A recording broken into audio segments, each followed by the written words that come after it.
All right, guys, welcome back again to the channel. So the winner of the match in the Nigeria versus Congo home base Chan tournament, Alex Iwa, has come out to talk about his feelings, post match, and it's something that's really huge for him. Of course, to have made his debut on that game, his first full debut, in that game, and then perform the way that he did to help us salvage some sort of respect in the tournament. In his words, he said, I feel very proud to have been named the man of the match in our match against Congo. This is like two opportunities, one for me and one for Nigeria. This is my first match and our last in the group, and we were able to win. The coach told us to do what we could in the last match against Congo, especially since we had been eliminated. It was necessary for us to win. We did not want to lose the match despite the elimination. I think that Nigerians will feel proud after our victory over Congo. We had nothing to lose. We did not want to lower our heads in this match. The most important thing is that we got the 3 points in our last match and achieved our first victory in this tournament.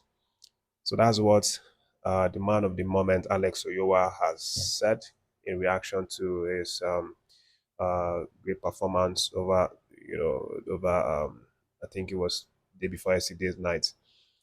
And of course, this man has been getting a lot of attention, from Nigerian fans. There's even some people who think that he should be given a chance by Coach Eric Shaw to, to help us in the World Cup qualifying series, with the Super Eagles proper team next month. Uh, while others are saying, if not call him into the national team, at least he could, easily get a chance to be caught up with the Flying Eagles of Nigeria, who are currently preparing for their FIFA tournament. But I mean, at the end of the day, that's what you get when you perform, like when you take a chance like that and then you perform at the top of your game. Let me know what you think, guys. You think this guy is good?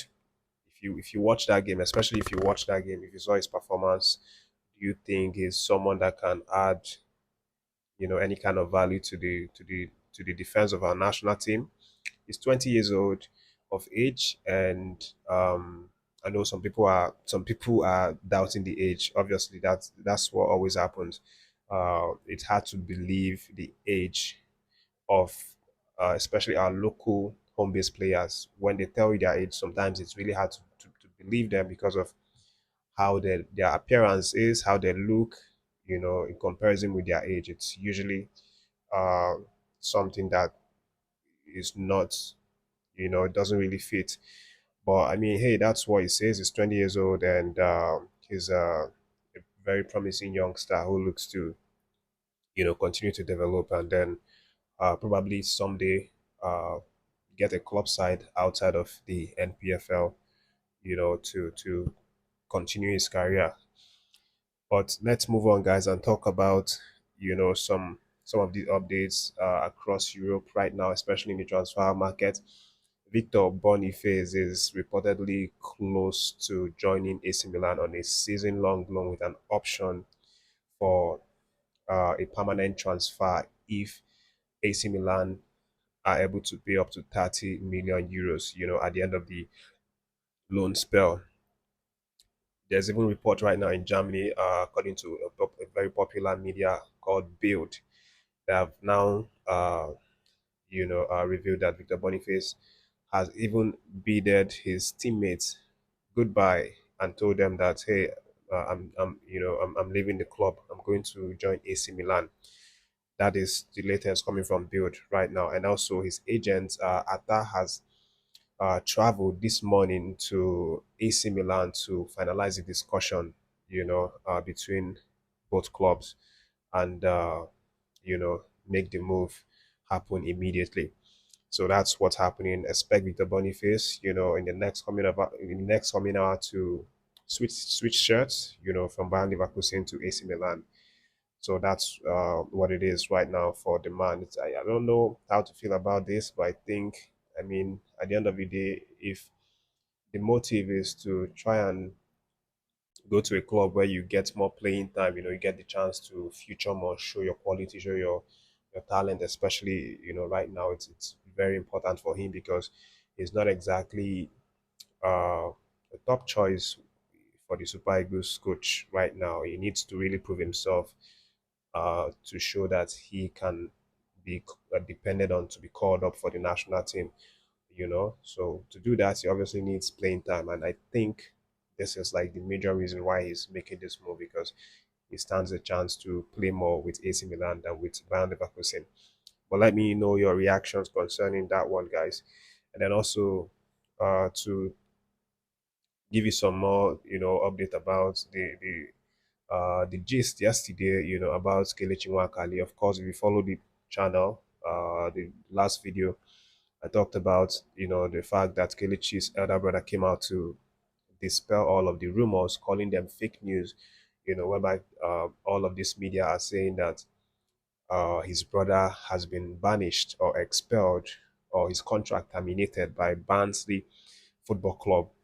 That, in fact, it's not what, that's not the truth. That he's even threatening to sue, Ongo Nigeria, who actually started that publication. And right now, Kelechi's elder brother intends to sue the owners of Ongo Nigeria and demand a compensation of 5 billion naira, for defamation damages. But, as far as the verification from the club itself, there's actually been some statements that the club coach has come out to say, just a few hours ago, after he was being asked by some journalists about the uh, the reality of the club actually banishing Kelechi Iheanacho. The coach said, no, there's nothing like that, that Kelechi hasn't been expelled or fired or banished or anything like that. He's even surprised that this kind of question is being asked uh, to him, as a coach, that he doesn't know or is not aware of anything like that. And the only thing he knows is that he, the club, and Kelechi and his agent, they're working on, a solution to move him forward or move him ahead, a solution to possibly pathways or see how to help him get a club, this season. That's what the coach, of Barnsley admitted in his recent interview. And just to put it in his word, he said, fired, not heard anything about that.